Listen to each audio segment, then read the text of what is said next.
Sou grato a Deus pela oportunidade de estar aqui com os irmãos estudando mais uma lição belíssima, né? A segunda lição do terceiro trimestre de 2022, essa revista tão maravilhosa da parte do Senhor para nós, que trata sobre o Sermão do Monte, né? A ética, os valores, a relevância do ensino de Jesus Cristo, o ensinamento próprio de Jesus para as nossas vidas. Em especial hoje a nossa lição vai falar sobre a humildade, a lição 2, o alicerce da felicidade cristã. Muito interessante estudarmos essa lição. Ao me preparar para essa lição, estudar essa lição, eu me peguei pensando, né, que é uma lição, de certa forma, que ela vai nos confrontar, ela vai nos chamar a atenção. Mas em que sentido chamar a atenção? Nos mostrar a realidade da vontade de Jesus Cristo para as nossas vidas. E às vezes o quão difícil, né, mas não é possível, pode ser a gente alcançar aquilo que o Senhor espera de nós, em especial a humildade, que é o alicerce da base cristã. Vamos fazer uma oração, né, já agradecendo a Deus pela oportunidade, pedindo que o Senhor nos oriente, e já estaremos dando sequência ao estudo maravilhoso.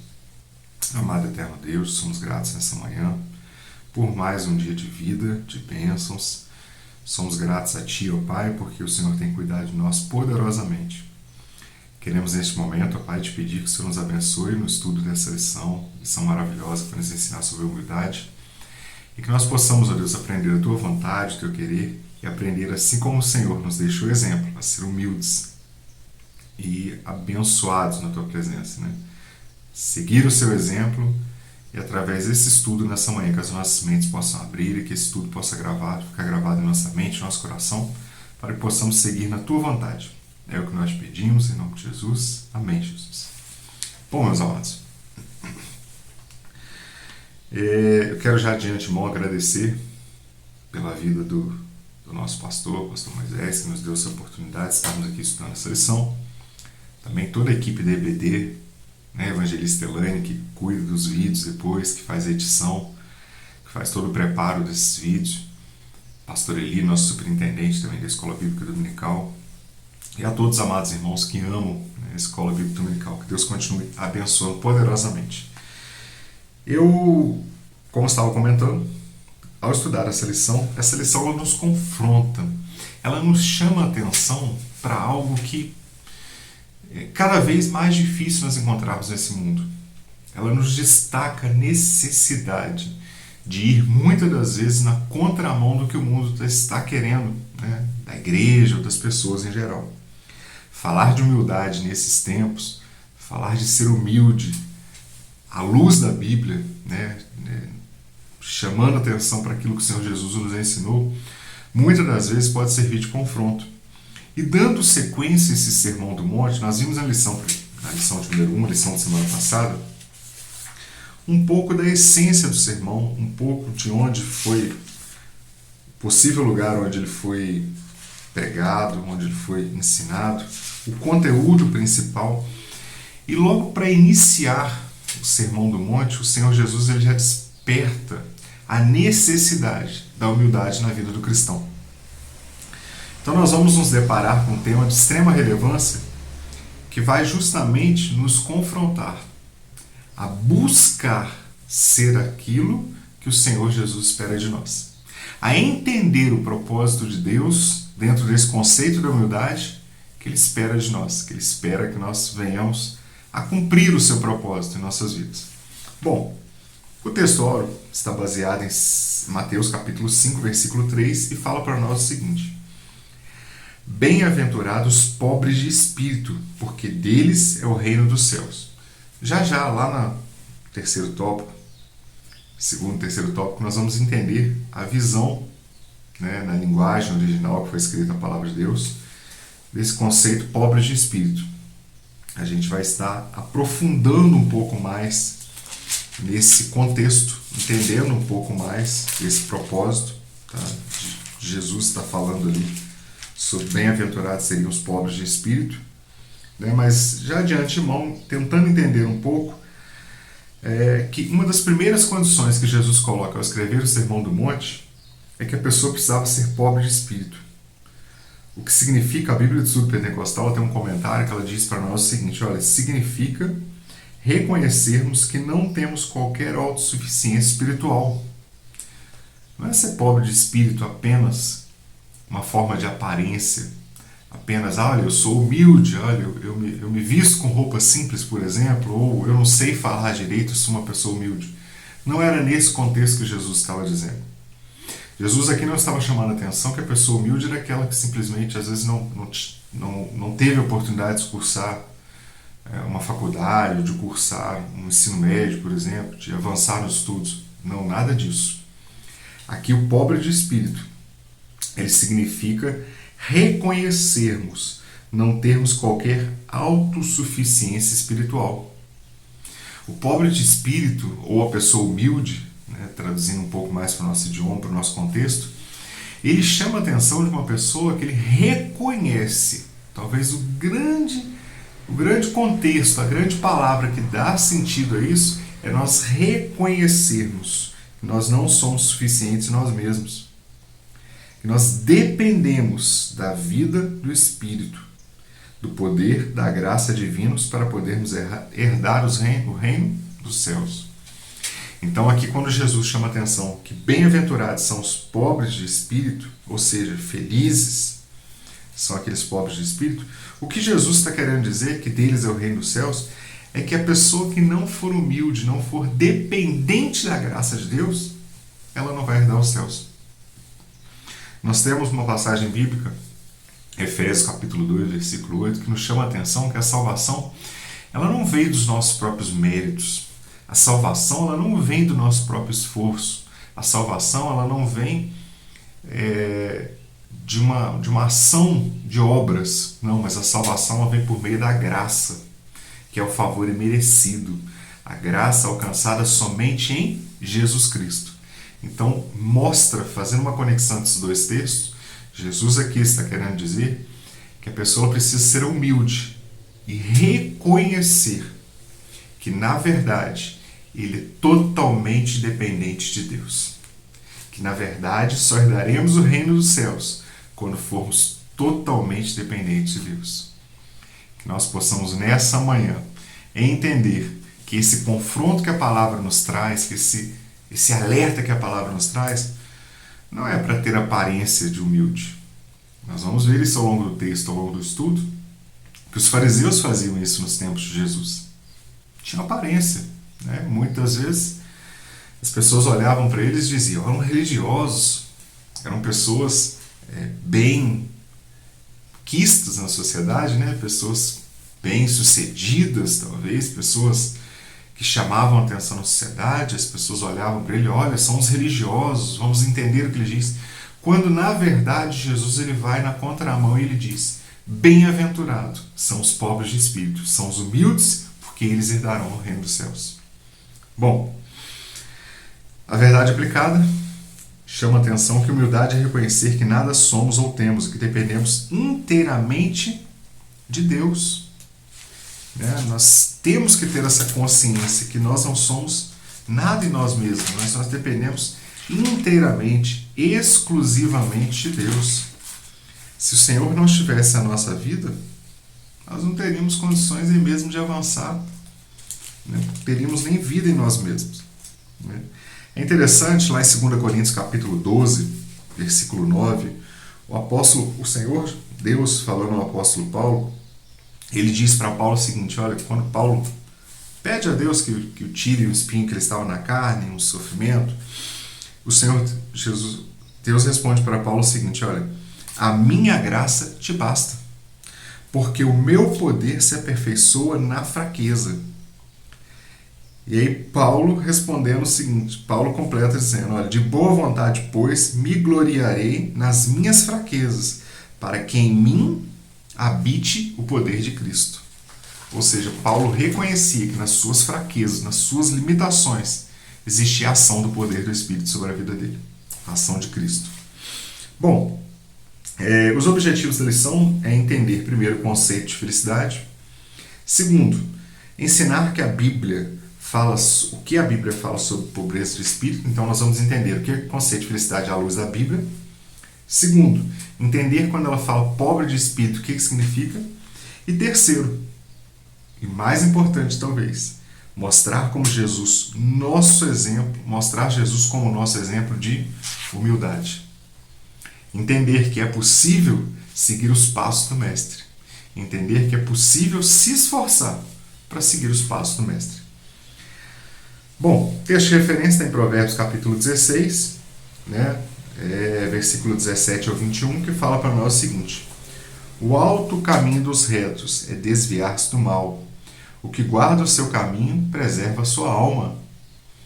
A soberba precede a ruína, e a altivez do espírito precede a queda. A soberba, justamente, ela é o contrário de humildade. Uma pessoa que ela não é humilde, ela é soberba. Então as coisas são diretamente inversas. E o versículo 19 de Provérbios 16 diz para nós o seguinte: melhor é ser humilde de espírito com os mansos do que repartir o despojo com os soberbos. A Bíblia nos orienta. É melhor ser humilde de espírito, vivendo com pessoas mansas, do que estar próximo aos soberbos. O que atenta prudentemente para a palavra achará o bem, e o que confia no Senhor será bem-aventurado. Novamente, fazendo uma conexão lá com Provérbios capítulo 16. Quando o Senhor Jesus começa o Sermão do Monte, falando das bem-aventuranças, das pessoas que são felizes, Provérbios aqui ele vem dizer que o que atenta prudentemente para a palavra de Deus, achará o bem. E o que confia no Senhor será bem-aventurado. Nós precisamos depositar a nossa confiança em Deus. O sábio de coração será chamado prudente, e a doçura dos lábios aumentará o ensino. Então, meus irmãos, nós podemos entender, ao iniciar essa lição, né, já caminhando aqui para o tópico primeiro, para nós fazermos um breve resumo, que o Senhor Jesus, ele não só nos ensina à luz da Bíblia, que é ser humilde, que é ser feliz, ele destaca sobre a pobreza de espírito nesse contexto, mas principalmente ele nos deixa o exemplo, ele nos deixa o legado de que é possível sim seguir os seus passos. Bom, ao estudar essa lição também, olhando, né, e aprofundando também num suplemento que a pastora Elianai faz para nós, da Escola Bíblica Dominical, eu me deparei com um pensamento logo no início que ela coloca entre outras palavras, ela coloca outras palavras, mas o contexto basicamente é esse, que humildade talvez seja fácil falar, mas difícil de desenvolver. Talvez seja muito fácil, né, nós falarmos sobre humildade, dizermos que somos humildes, dizermos que buscamos a humildade, mas desenvolver, esse é o ponto talvez mais difícil, né? Alcançar essa humildade à luz da Bíblia, entender o propósito de Deus e buscar seguir nele. Tendo em vista, nós vamos ver isso ao longo da lição, que o mundo de hoje, os dias atuais, cada vez mais nos impulsiona a não sermos humildes. Cada vez mais o mundo atual ele nos impulsiona a viver justamente na contramão do que a Bíblia nos ensina. Hoje, uma pessoa com esse contexto de humildade à luz da Bíblia, de dependência total de Deus, aos olhos da sociedade que nós estamos aí fora, ele é uma pessoa totalmente desprezada. Mas nós que conhecemos a palavra de Deus, entendemos que a igreja, por vezes, está caminhando, sim, na contramão do que o mundo, das regras que o mundo está dizendo. Mas nós estamos caminhando para o céu. A nossa pátria celeste é o céu. Bom, a introdução fala o seguinte, olha, logo no início do Sermão da Montanha, Jesus nos fala sobre as bem-aventuranças, está lá em Mateus capítulo 5. Nesse contexto dessa revista, ele está iniciando aqui em Mateus capítulo 5, versículo 3 e 12. O termo usado para a palavra bem-aventurança se refere a uma profunda alegria da alma humana. Então, ele vai além de felicidade. É uma profunda alegria da alma humana. É aquilo que vai além do nosso ser, nosso entendimento. E uma coisa muito interessante que o comentarista coloca nessa introdução é que no início do Sermão do Monte, se a gente pega lá o capítulo 5 de Mateus, onde começa a falar das bem-aventuranças, das beatitudes, Fala o versículo 2 o seguinte: e abrindo a boca os ensinava dizendo. Está falando que Jesus, vendo a multidão, subiu um monte, assentou-se, né, no monte, e aproximaram dele seus discípulos. E ele começa, em versículo 2 fala o seguinte: e abrindo a boca os ensinava dizendo.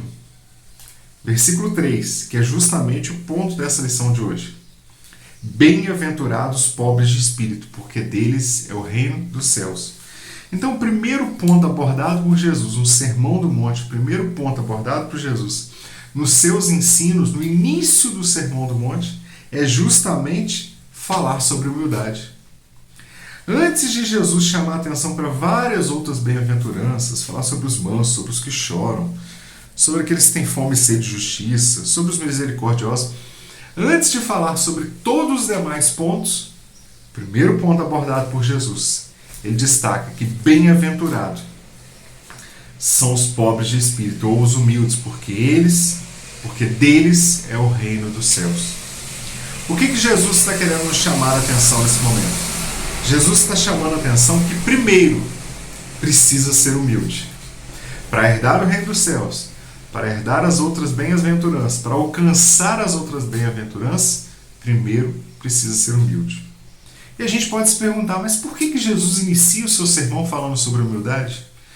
Por que Jesus não poderia, por exemplo, dizer que bem-aventurados são os misericordiosos primeiro? Por que Jesus, por exemplo, não poderia dizer que aquele que é perseguido, ele é bem-aventurado, conforme ele diz lá no versículo 12? Mas Jesus, ele justamente inicia, uma explicação para isso é que Jesus justamente inicia falando sobre a humildade, porque quando Jesus começa a falar sobre as bem-aventuranças, quando Jesus começa a falar, o primeiro ponto que o ser humano precisa entender, que para alcançar todas as demais, eu primeiro preciso estar na dependência de Deus. Esse conceito de humildade aqui, esse ponto que Jesus chama no versículo 3, na introdução dessa lição, Jesus está querendo dizer o seguinte: a primeira coisa que o ser humano precisa é ser dependente de Deus. Porque se nós não formos dependentes de Deus, nós poderemos cair no erro de achar que somos autossuficientes em nós mesmos. E a pessoa que é autossuficiente, ele chega à soberba. E se a pessoa alcança a soberba, que é o contrário de humildade, ele se afasta de Deus. Então Jesus está dizendo aqui no primeiro tópico do Sermão do Monte, na introdução dessa lição: primeiro, para chegar perto do reino de Deus, primeiro, para alcançar o reino de Deus, para viver o reino de Deus que foi instituído por Jesus aqui nessa terra, nós precisamos ser humildes, precisamos ter a total dependência de Deus sobre as nossas vidas. Bom, o tópico primeiro vai justamente chamar a atenção para isso: a felicidade de acordo com a visão de Deus. A primeira bem-aventurança ensinada por Jesus fala acerca da humildade, que nós acabamos de falar. O pobre de espírito aqui é aquela pessoa que nada possui e vive numa absoluta dependência. E aí a gente pode estar pensando, poxa, mas Jesus estava falando ali, tinha pessoas de posses, né? Então quer dizer que se a pessoa ela tiver uma posse, ela tiver uma riqueza na terra, ela não é humilde? Não é nesse sentido que Jesus estava dizendo. O que Jesus chama a atenção aqui é o pobre de espírito, ou seja, aquela pessoa que reconhece a sua total dependência de Deus. Amados, se nós pararmos para pensar, eu estava refletindo muito sobre isso ao estudar essa lição. Como eu disse, é uma lição de confronto. E eu estava refletindo justamente nesse ponto.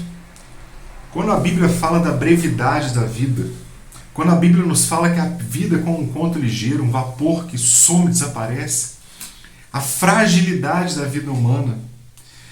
E nós vivemos dias em cada vez mais nós recebemos às vezes notícias de pessoas jovens que faleceram. E a gente começa a se deparar, poxa, mas tão jovem, já foi, já faleceu, né? O que aconteceu? A gente começa a se perguntar.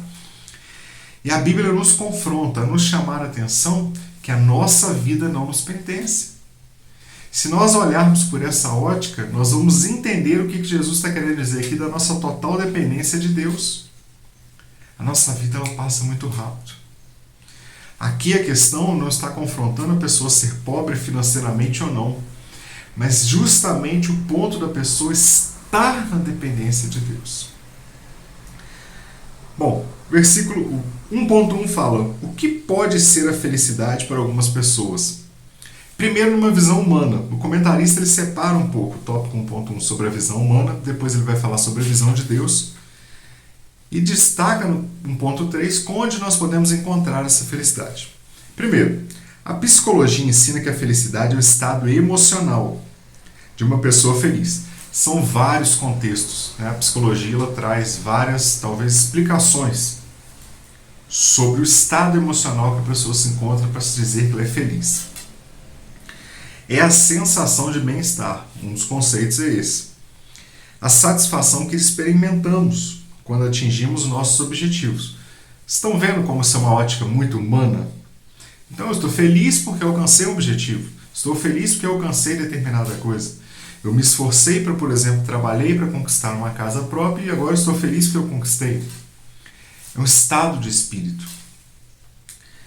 Quando atingimos nossos objetivos. Desejos e propósitos. É um momento duradouro de satisfação, onde não há necessidades urgentes nem sofrimentos atormentadores. Então, normalmente, quando a pessoa está ali feliz por ter alcançado um objetivo, né, a casa própria, um emprego dos sonhos ou um carro que ela muito desejava, algum bem material, a pessoa está no estado de espírito feliz. Né? Ela foi curada de uma enfermidade, ela está no estado de espírito feliz.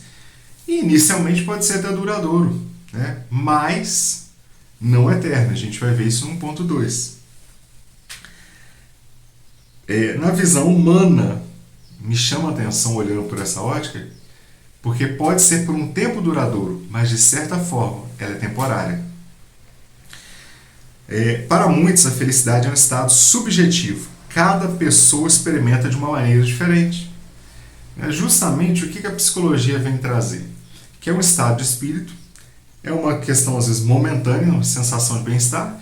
Isso vai variar de pessoa para pessoa.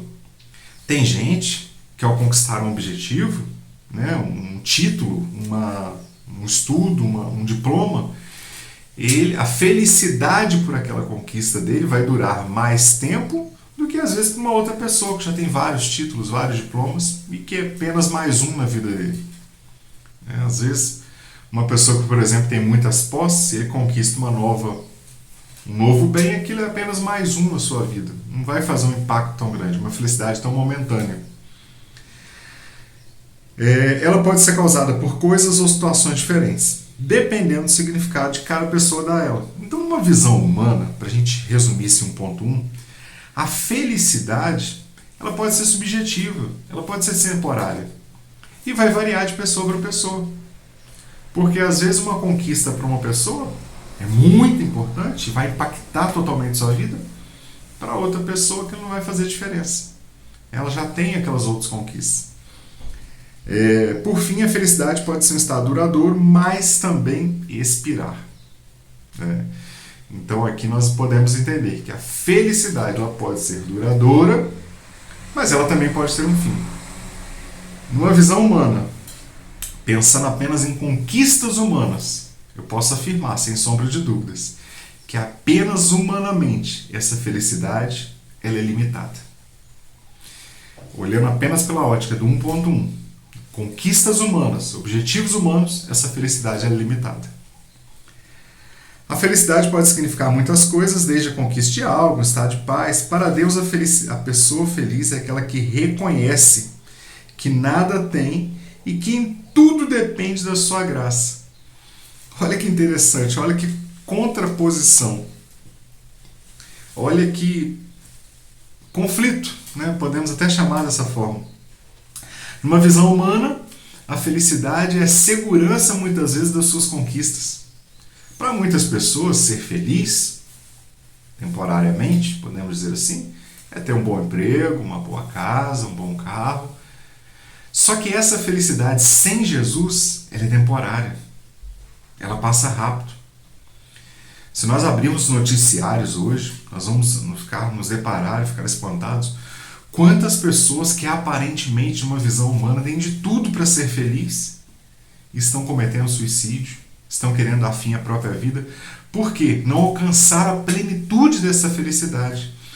Então, nessa visão humana, no 1.1, nós podemos entender que essa felicidade é uma coisa temporária, limitada.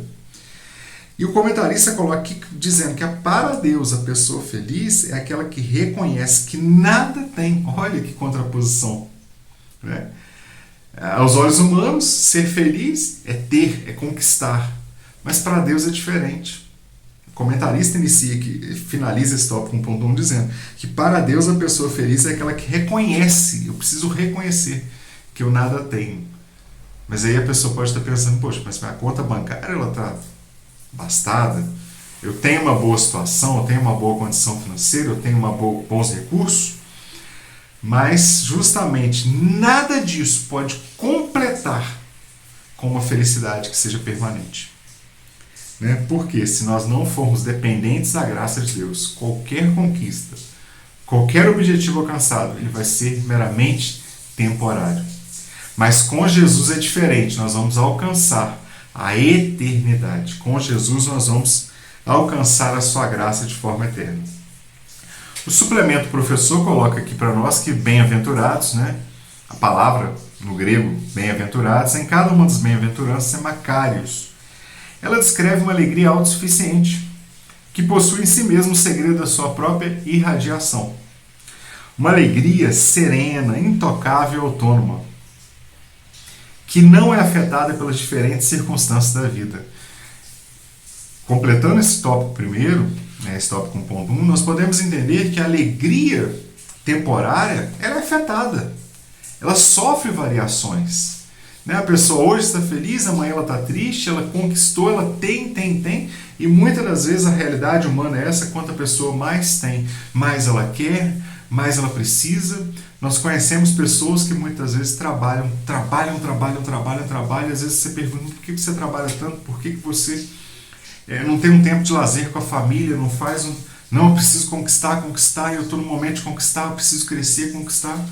E muitas vezes, às vezes são pessoas que conquistam muito, mas perdem as suas famílias, perdem a sua saúde, e com o passar dos anos, ao chegar na idade mais avançada, a pessoa vai se deparar com uma condição, às vezes, sozinha, sem saúde, onde as suas conquistas já não conseguem completar aquela alegria que aparentemente achava ter.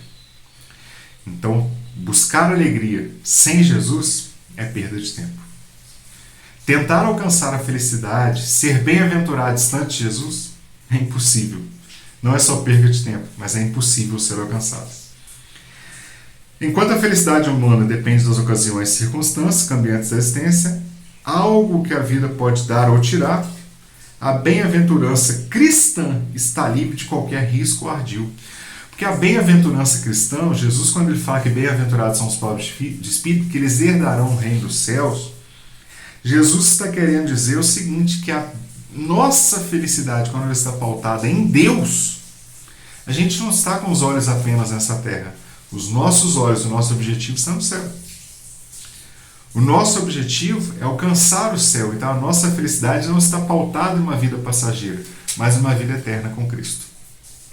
Bom, 1.2 vai falar para nós o que é a felicidade segundo a Bíblia. A felicidade segundo a Bíblia, agora numa visão de Deus para nós. Vimos 1.1 a visão humana, e agora nós vamos entender o que a Bíblia aponta de uma visão de Deus para nós. A felicidade segundo a Bíblia está determinada pela existência da relação com Deus. Essa palavra relação, relacionamento com Deus, eu acho que ela dá todo o sentido a esse texto. Talvez ela seja a melhor explicação para essa felicidade à luz da Bíblia. Por quê?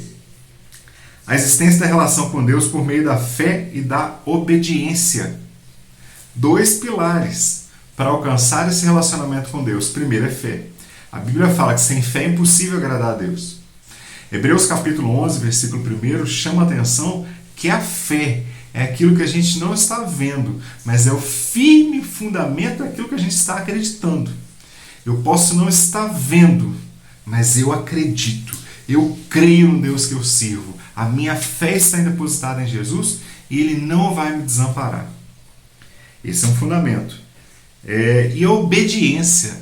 Meus irmãos, falar em humildade e obediência no mundo em que nós vivemos hoje, talvez seja os pilares mais difíceis aí da pessoa entender o que é ser humilde e alcançar essa bem-aventurança. Mas obediência a quê? Obediência à palavra de Deus. E através também da obediência à palavra de Deus, obediência em todos os seus sentidos, a sua liderança, aqueles que Deus colocou para nos guiar aqui na terra, para nos liderar. Falar em obediência no mundo em que as pessoas cada vez mais se acham autossuficientes é talvez na contramão do que o mundo está ensinando. Mas nós estamos entendendo aqui. A palavra de Deus está nos ensinando aqui que, na verdade, os dois pilares para ter esse relacionamento com Deus é a fé e a obediência à sua palavra. Então a felicidade é vista como um presente dado por Deus aos seus filhos. Olha que coisa maravilhosa. Isso não ignora que existem pessoas que temporariamente gozem das coisas dessa vida, que vivam de festas, né? A felicidade é a visão humana. Vivem de festas, que tenham suas necessidades físicas e emocionais satisfeitas, mas isso não significa que são felizes. Então, como alcançamos a felicidade com Deus? Primeiro, o comentarista aqui vai finalizar esse 1.2 destacando a necessidade do perdão. Experimentando o perdão de Deus para as nossas vidas, aprendendo a perdoar. 1 João capítulo 1, versículo 9. Vamos ver o que o comentarista coloca para nós. 1 João capítulo 1, versículo 9. Vai completar essa informação para nós aqui. Fala para nós o seguinte: se confessarmos nossos pecados, Ele é fiel e justo para nos perdoar os pecados e nos purificar de toda injustiça. Ou seja, se nós confessarmos nossos pecados e alcançarmos o perdão de Deus, nós seremos felizes. Nós alcançaremos a felicidade em Cristo. Não se pode ser feliz com o terrível peso da culpa sobre os ombros. O peso do pecado, ele faz com que a pessoa não alcance a felicidade completa. E o comentarista estava dizendo que tem pessoas que temporariamente podem ser felizes, né? Alcançando aí seus bens e tudo mais, mas é uma felicidade passageira sem Deus. Mesmo que se tenha tudo ou que esteja cercado por fama e prazer, o homem precisa do perdão de Deus para ser feliz.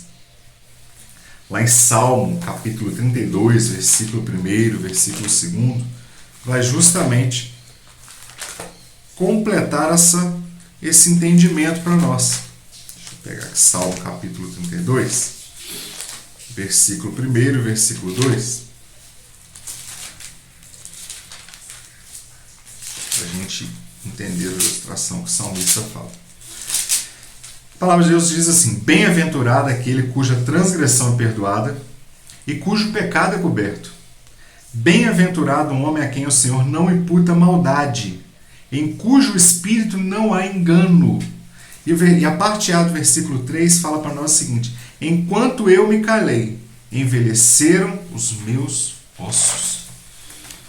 Enquanto eu não me calei, enquanto eu não busquei o perdão, enquanto eu não confessei o meu pecado e alcancei a misericórdia de Deus, os meus ossos envelheceram. A minha vida ficou sem sentido. Mas o salmista aqui dá uma receita para nós. Bem-aventurado é aquele, ou seja, feliz é aquele cujo seu pecado é perdoado e a transgressão é perdoada. E o suplemento aqui fala para nós o seguinte: podemos ser felizes por ter Deus em nossas vidas e seguir a sua vontade. O caminho exige fé, disciplina, paciência e prática diária. Que caminho é esse? Para alcançar a felicidade, para alcançar a humildade em Cristo. Ele exige fé, disciplina e prática diária. Todo dia eu preciso conquistar.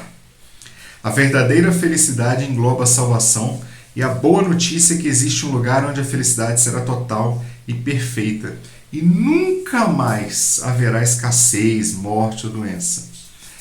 E Apocalipse capítulo 21, versículo 4, diz que Deus limpará dos nossos olhos toda lágrima. Então, meus amados irmãos, no 1.1 fala que a felicidade na visão humana é ter, é conquistar algo passageiro. Mas nós entendemos que isso é tão frágil porque nem a nossa própria vida nós podemos controlar. Nós não podemos acrescentar um segundo de vida além daquilo que foi determinado por Deus para nós. Mas 1.2 destaca que se nós tivermos uma prática de busca pela presença de Deus e buscarmos o perdão em Deus, nós alcançaremos a misericórdia e alcançaremos a verdadeira felicidade em Jesus Cristo. E 1.3 vem dar uma receita. Onde podemos encontrar a felicidade? Fala assim para nós, a felicidade na Bíblia é realmente vista como paradoxo, né? Já falamos isso aqui, como uma aparente contradição e o senso comum. Como assim? Né? Ela vai na contramão. Por quê?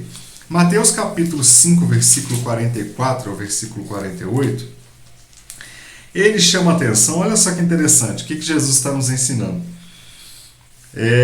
O mundo está dizendo, olha, você tem que se afastar do seu inimigo, desprezar as pessoas, e Jesus está dizendo, eu porém vos digo, amai a vossos inimigos, bendizei o que vos maltratam, fazei bem aos que vos odeiam, e orai pelos que vos maltratam e vos perseguem. Os fariseus, eles amavam muito, mas as pessoas que estavam próximas deles, que eles gostavam, né? Talvez é muito fácil a gente amar alguém da nossa família, amar um amigo que nós temos, amar uma pessoa próxima a nós, até aquelas pessoas que trabalham conosco, porque são próximas, pessoas que nos fazem bem, pessoas que nos acompanham, pessoas que nos ajudam. Amar as pessoas é fácil. Amar o cônjuge, né? Amar os filhos, isso é muito fácil. Mas a Bíblia aqui está dizendo que nós devemos amar os nossos inimigos, né? E o 46 vem explicar, porque se amais os que vos amam, que galardões tereis? Não fazem os publicanos também o mesmo? Os publicanos também não amavam apenas as pessoas que os amam? O versículo 48 fala, sede vós, pois, perfeito, como é perfeito o vosso Pai que estás nos céus. Então Jesus aqui lhe dá um ensinamento que vai na contramão desse mundo. Ele está chamando a atenção. Para alcançar a felicidade, nós precisamos ir na contramão do mundo. A resposta típica que encontraríamos é que felizes são aqueles que têm dinheiro, posse, amor. Já falamos sobre isso, né? No entanto, nem todo mundo tem essas coisas e nem mesmo aqueles que a têm podem dizer realmente felizes. Eu fico me pensando, parei para pensar, estudar essa lição, quantos artistas, humanamente falando, do mundo, pessoas que, às vezes cantores que dedicaram suas vozes para agradar ao diabo, para oferecer a sua vida ao diabo, e que tiveram tudo, riquezas, fama, poder humano nessa terra, tudo que o dinheiro podia alcançar, as pessoas tiveram. Mas eles não alcançaram a verdadeira felicidade. E quantos desses artistas que aparentemente tinham tudo, terminaram com a própria vida, né? Finalizaram com a sua própria vida por não alcançar a verdadeira felicidade, por estar sempre vazio. Quantas pessoas nesse mundo que são riquíssimas, têm bens, posses, têm tudo, e está afundado nas drogas. Quantas pessoas, eu certa vez estava na cidade de São Paulo, fui fazer um curso, e eu peguei um táxi para me deslocar de um lugar para o outro, e o motorista do táxi estava dizendo, passamos do lado da Cracolândia, né? Talvez você já ouviu falar da Cracolândia de São Paulo, uma região que fica pessoas viciadas ali, que estão à margem da sociedade. E o taxista começou a dizer, olha, você não vai acreditar, moço. Quando eu passou do lado, eu falei, que lugar é esse? Eu perguntei, era a primeira vez que eu passava por aqui, ele falou, esse aqui é a Cracolândia. Irmãos, eu vi pessoas ali como se estivessem vegetando, verdadeiramente, mortos-vivos. Uma situação, uma cena muito triste, que me impactou muito. E ele disse para mim, olha moço, essa você não vai acreditar, mas ali no meio tem pessoas que são engenheiros, são médicos, filhos de milionários, estão ali no meio.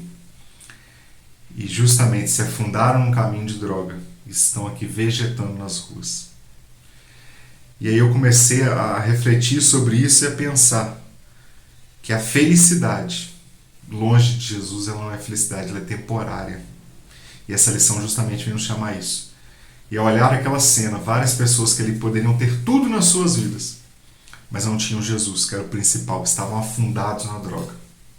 Bom, Existem muitos lugares onde o ser humano pode ser feliz, mas não há outro lugar como ao lado de Deus. Sua presença é o lugar de maior felicidade, porque nela existe paz, aceitação, amor e liberdade.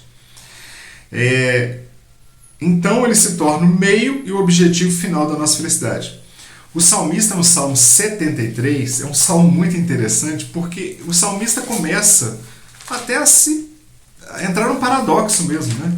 Ele começa a ficar preocupado e pensando, né, como o ser humano pode fazer, aparentemente prospera aquele que estão fazendo tudo que vai contrário aos ensinamentos de Deus. E ele começa a questionar a Deus, o salmista começa a questionar a Deus, começa a dizer que quase escorregou seus pés, quase se desviou, porque ele começou a ver que o ímpio prevalecia. Mas ele entra no templo, ele começa a falar com Deus e começa a mudar a sua visão. E lá no capítulo 73, versículo 28, ele encerra esse salmo dizendo: mas para mim, bom é aproximar-me de Deus. Pus a minha confiança em Deus, no Senhor Deus, para anunciar todas as suas obras. O salmista, ele entende que a verdadeira felicidade estava em Deus e não nas coisas que o mundo podia oferecer, porque o caminho dos ímpios aparentemente poderia ser próspero, mas ele teria um fim muito triste. Também, né, o salmista, no Salmo 51, Davi, quando ele peca, ele se afasta de Deus, e ele chega a implorar a Deus, ele fala: torna a dar-me a alegria da tua salvação. Ele estava dizendo o seguinte, que sem a salvação em Cristo Jesus, não existia alegria. Ele começa a dizer que sem a salvação, ele não tinha alcançado alegria. Bom, esse foi o tópico primeiro, né? O suplemento professor finaliza aqui dizendo para nós o seguinte, olha: a alegria do mundo é efêmera e passageira. A alegria do cristão é serena e intocável, porque provém de um andar na companhia de Jesus e estar sempre na sua presença. Então, nós aprendemos no tópico primeiro que a alegria que o mundo oferece ela é temporária, ela é passageira, ela é breve. Mas a alegria em Cristo Jesus, ela é permanente, ela é eterna. Ela nos conduz para o céu. Tópico 2, né, nós já falamos aí bastante sobre o que é ser alegria à luz da Bíblia, a felicidade de acordo com a visão de Deus. E o 2 é explicar rapidamente aqui para nós o que é um pobre de espírito. Nós já falamos um pouquinho na introdução sobre isso, agora só vamos complementar. Jesus chama de felizes aqueles que são pobres de espírito, né? Que contraposição, né? Humanamente falando. Mas afinal, o que é ser pobre de espírito segundo as Escrituras? Vejamos a seguir. Primeiro, 2.1. Pobre de espírito é humilde que confia em Deus. Então a primeira certeza que nós temos que a humildade ela vem da confiança em Deus. As bem-aventuranças foram originalmente pronunciadas em aramaico. Os judeus usavam a palavra pobre com um sentido muito especial. Designava uma pessoa sem poder, prestígio ou influência, isso na visão judaica. Alguém que, por não possuir nenhum recurso terrestre, coloca toda a sua esperança e confiança em Deus. É nesse sentido que em vários salmos o pobre é apresentado como um homem humilde e impossibilitado. Né? Davi, quantas vezes Davi coloca nos seus salmos que era impossibilitado, que era necessitado. E aqui, humanamente falando, talvez seja um dos reis mais poderosos que já existiram sobre a face da terra. Mas ele reconhecia a sua necessidade de não ter suficiência em si mesmo, no seu reinado, nos seus prazeres. Ele coloca a sua confiança em Deus. Para os hebreus, o pobre é humilde. É o humilde, né, entre aspas, que põe toda a sua confiança em Deus. É nesse mesmo sentido que vários salmos o pobre é apresentado como um homem humilde e impossibilitado, colocou sua esperança e confiança em Deus.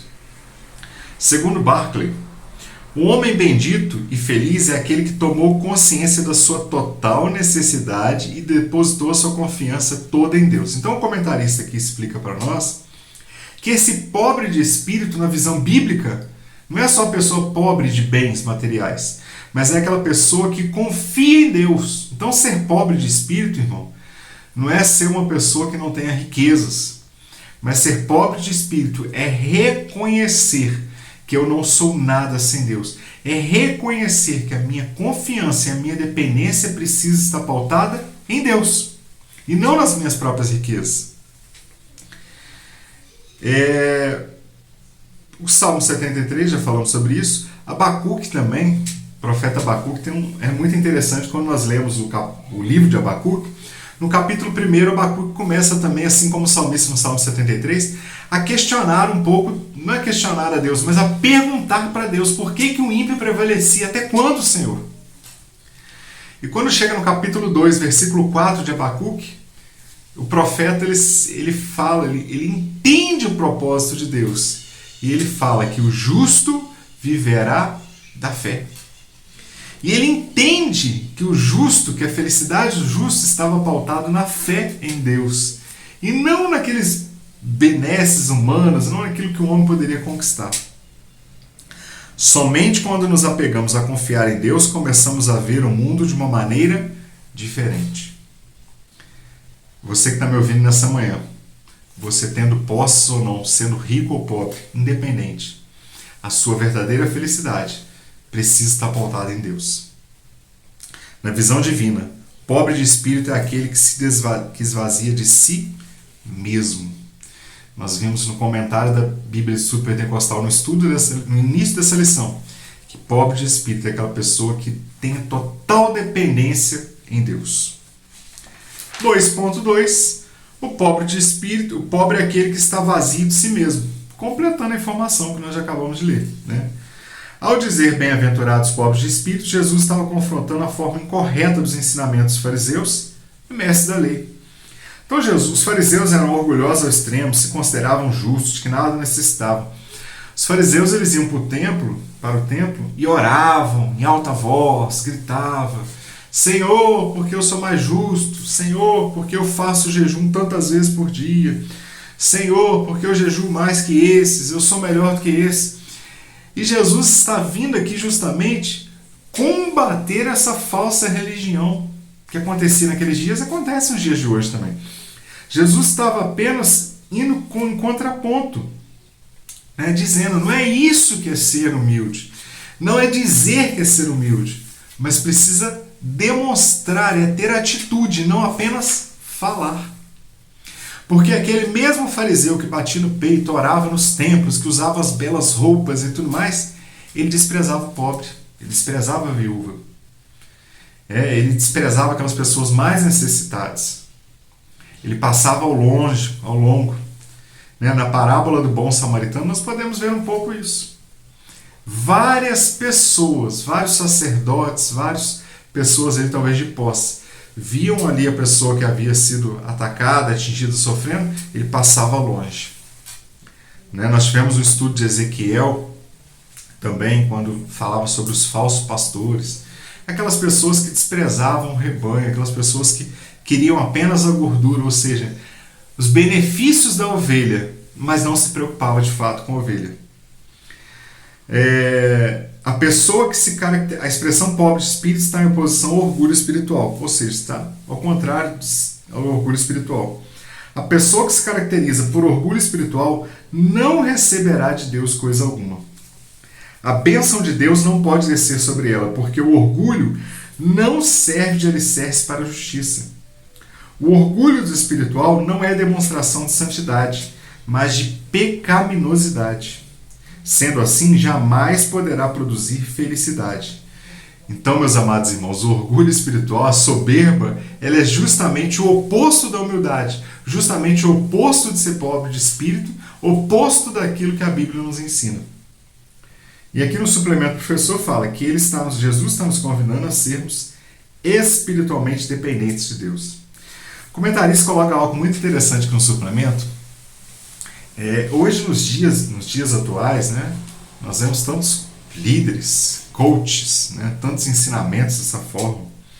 Eu mesmo já participei na área de vendas de diversos treinamentos e a pessoa que às vezes está dando treinamento nessa visão humana, nessa lógica humana, ele começa a dizer que você tem, que você faz, que você acontece, que você em si mesmo, você é autossuficiente, você tem que levantar a cabeça, bater no peito, você tem essa autodependência de si mesmo, né? Você precisa ter pensamento positivo, confiar em si mesmo, ter um excesso de confiança. A Bíblia aqui não está dizendo que nós não podemos trabalhar para melhorar todos os dias, não é isso. Mas a Bíblia nos faz lembrar que, independente de qualquer coisa, a nossa confiança precisa estar pautada em Deus. Então, os ensinamentos atuais que o mundo dizem, que fala, bate no peito, confia em si mesmo, né? Vai lá, você consegue. Não está errado eu buscar melhorar a confiança, não está errado eu me capacitar para trabalhar melhor, isso não está errado. Está certo. Mas eu, como servo de Deus, como cristão, preciso ter a convicção que nada disso vai ter valor se eu não tiver pautado a minha vida em Deus.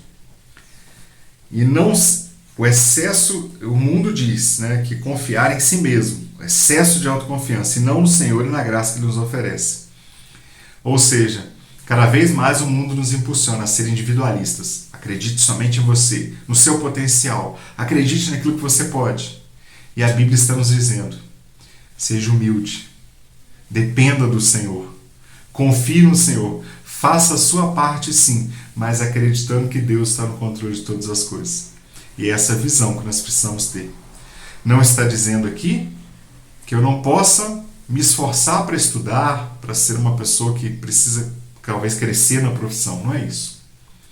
Mas jamais, independente de onde eu venha alcançar algum dia, nessa terra, onde eu possa chegar, eu jamais venho me esquecer que eu preciso estar pautado, meu alicerce precisa estar na rocha, que é Jesus Cristo. 2.3, o pobre é plenamente dependente de Deus. A palavra humilde empregada por Jesus é a mesma palavra que é traduzida por mendigo, em Lucas capítulo 16, 20. O comentarista que fala que humilde e mendigo ele tem o mesmo radical, tem a mesma raiz, derivam-se da mesma palavra, que significa abaixar-se ou encolher-se. Ela se refere não simplesmente para aqueles que têm que a vida é uma luta, mas aos homens que são constrangidos à mais abjeta mendicância. Porque eles não têm absolutamente nada. O que o comentarista quer dizer aqui é que a raiz da palavra é a mesma, de mendigo. Como assim, irmãos? Então eu preciso ser mendigo para alcançar a felicidade? Não é nesse sentido. O que ele está querendo dizer aqui, para finalizar o tópico 2, é que nós somos convidados a ser vazios da nossa própria dependência. Porque o que ele vem dizer aqui é que, por exemplo, quando ele diz o exemplo do mendigo, o mendigo é uma pessoa que está totalmente dependente de outro. Porque se ele está na condição de mendicância, não está trabalhando, não consegue os seus próprios alimentos, não consegue sobreviver pelos seus próprios meios, né, manter uma casa, manter alimentação e tudo mais, ele é totalmente dependente daquilo que as pessoas podem dar para ele. Então, quando o comentarista faz esse exemplo aqui, ele está nos dizendo que nesse sentido, né, apenas nesse aspecto, nós somos convidados a ser vazios a esse ponto. Mas em que sentido vazios? De ser totalmente dependentes de Deus. Então, o tópico 2, ele nos ensina o que é o pobre de espírito, né? Que é aquela pessoa que está vazia de si mesmo, é aquela pessoa que precisa reconhecer a sua total dependência em Deus. Bom, e já caminhando para o final, né, finalizando a lição, fechando aqui o tópico 2, o comentarista coloca diz o seguinte: Jesus diz que esses são os bem-aventurados. Quem? Os felizes. A pobreza retratada aqui é a dependência. Então, pobres de espírito, reforçando, são os que são dependentes. E o que é a pessoa humilde? Aquele que é dependente de Deus. Humilde não é o que fala errado, humilde não é o que se veste, às vezes com roupa simples, humilde não é o que mora numa casa simples. Não. A pessoa pode não ter nada e ser soberba. Assim como a pessoa pode ter riquezas e não ser soberba, né? Normalmente é muito comum nós vermos nesse mundo as pessoas com posses, com riquezas, serem soberbas, serem altivas, confiar nos seus próprios bens. Mas a Bíblia nos ensina que ser humilde é a contraposição de justamente tudo isso, é não ser soberbo. E o 3, para nós finalizarmos, bem resumido, porque aqui vai falar de uma forma muito profunda conosco. Jesus, o nosso maior exemplo de humildade. A humildade na vida de Jesus sempre foi e será o nosso maior exemplo. Ele desceu do seu trono real, esvaziou-se completamente e se fez um de nós. Tudo Tudo isso para nos ensinar o caminho da comunhão. Filipenses capítulo 2, versículo 7, o 3 e o 7 fala que ele se despiu da sua própria glória, ou seja, que ele se tornou como um de nós, que ele se tornou humilde para nos dar exemplo. 3.1 vai falar que Jesus se esvaziou. Indiscutivelmente, humildade é a ausência de orgulho. Quando Jesus, aquele mancebo rico, aquele jovem, chega perto de Jesus e fala: olha, Jesus, eu, desde a minha mocidade, pratico os mandamentos, conheço todos de cor, faço tudo de bom nessa terra. Ou seja, na visão terrena, faço tudo certo. Bom mestre, o que eu posso fazer para alcançar a vida eterna? Aí Jesus vai e fala para ele: olha, você é um jovem rico. Em outras palavras, parafraseando o que Jesus diz. Vai, vende tudo que você tem, doa para os pobres e segue.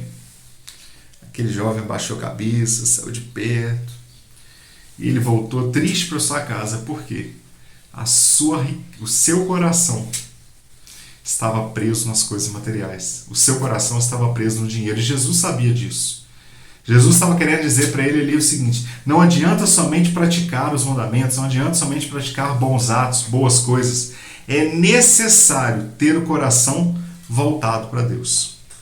Bom, é uma característica de sujeitos modestos que não se sentem mais importantes ou melhores que os outros, independente de qual longe eles chegaram na vida. Um exemplo que eu estava me lembrando é de Naamã. Naamã, ele era um general do seu exército, um chefe do seu exército, e no primeiro momento, quando o profeta fala para ele: olha, vai lá e se lava, mergulha 7 vezes no Rio Jordão. No primeiro momento, a soberba de Naamã estava o impedindo de tomar aquela decisão. Ele falou: mas que é isso? Talvez ele tenha pensado, eu, um chefe do exército, eu, alguém poderoso. Mas enquanto Naamã não se humilhou, se despiu do seu orgulho e obedeceu aquilo que o profeta havia da parte de Deus para ele, ele não foi curado da sua lepra.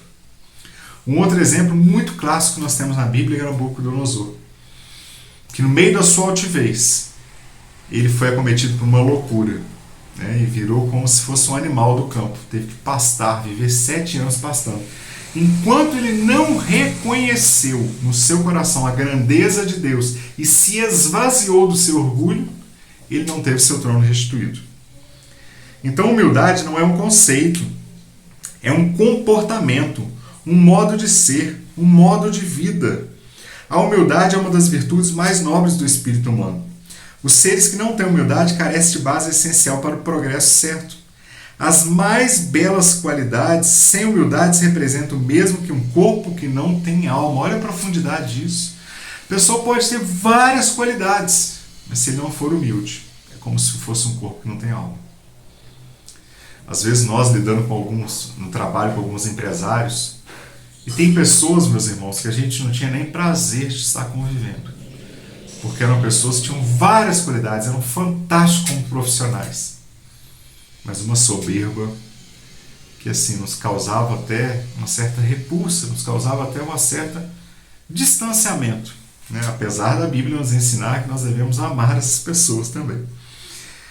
Ao vir a esse mundo para efetuar nossa salvação, Jesus não somente abandonou a realeza celestial, mas ele teve que se esvaziar, teve que descer às mais baixas profundezas da terra. Fez isso por pessoas que até hoje ignoram, Jesus, então, ele levou sobre si as nossas dores, as nossas enfermidades.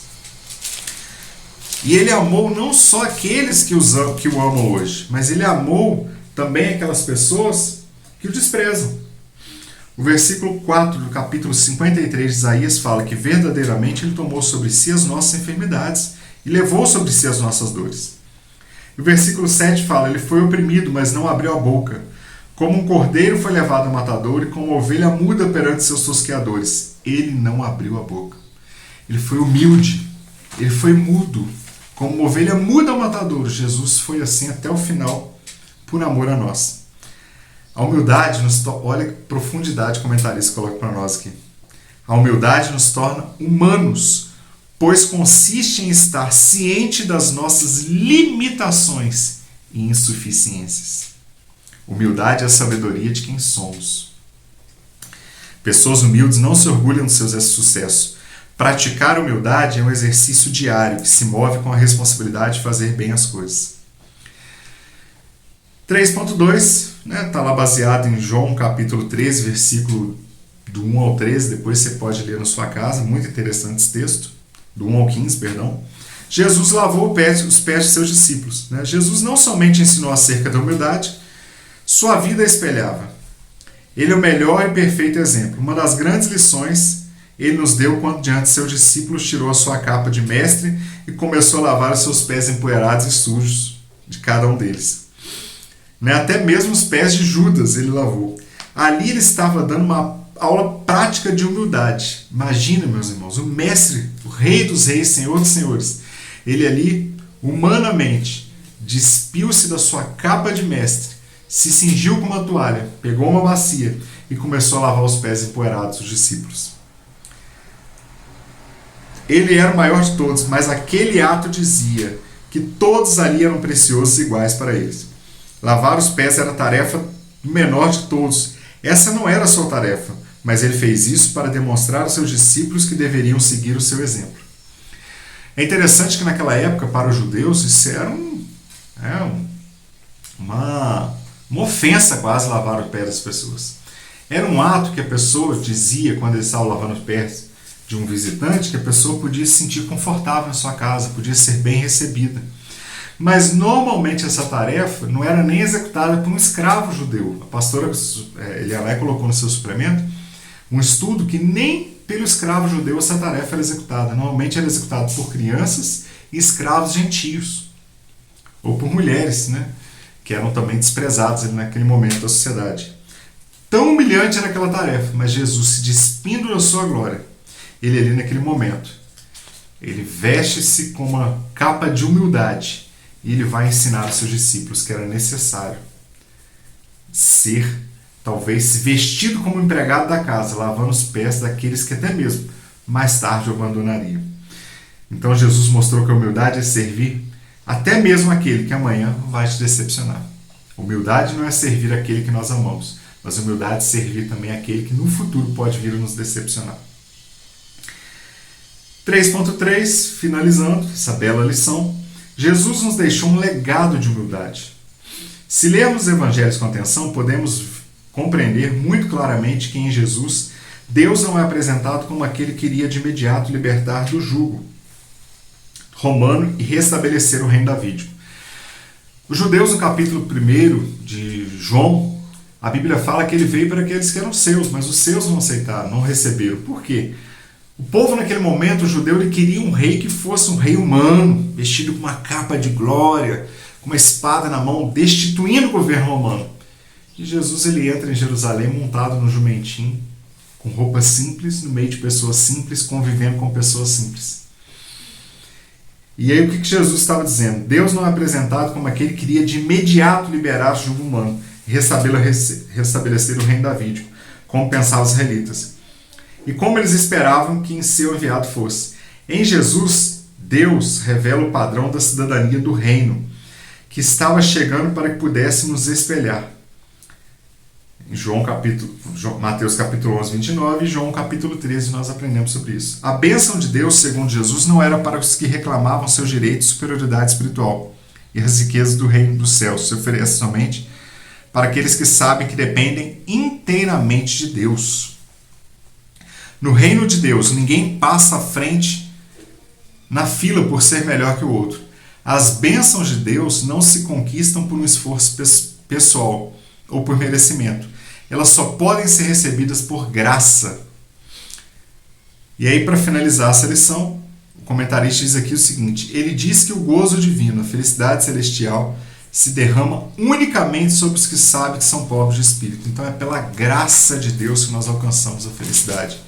E a felicidade não é ter riquezas nesse mundo, porque isso aqui é passageiro. Mas a felicidade é viver eternamente com Cristo. E para viver eternamente com Cristo, nós somos alcançados pela sua graça. Precisamos aceitar a Jesus como Salvador. Porque a partir do momento que nós aceitamos Jesus como Salvador, nós somos alcançados pela sua infinita graça. E para finalizar esse estudo, irmãos, eu me lembrei do texto em 2 Coríntios capítulo 4, versículo 7, que fala: temos, porém, esse tesouro em vaso de barro, para que a excelência do poder seja de Deus e não de nós. Ou seja, esse tesouro em vaso de barro nos demonstra que a excelência, que a glória, que a majestade, ela não é nossa, ela vem de Deus. Ela nos demonstra que a grandeza daquilo que nós podemos ser ou conquistar não é mérito humano, mas ela vem de Deus. E finalizando, a conclusão dessa lição diz para nós o seguinte: a primeira bem-aventurança apresenta o caminho da felicidade, que é a humildade. É sobre essa qualidade que todas as demais se apoiam. A felicidade começa na humildade. Que nessa manhã nós possamos aprender com a palavra de Deus a sermos humildes, mas não humildes à luz desse mundo, mas humildes à luz da palavra de Deus.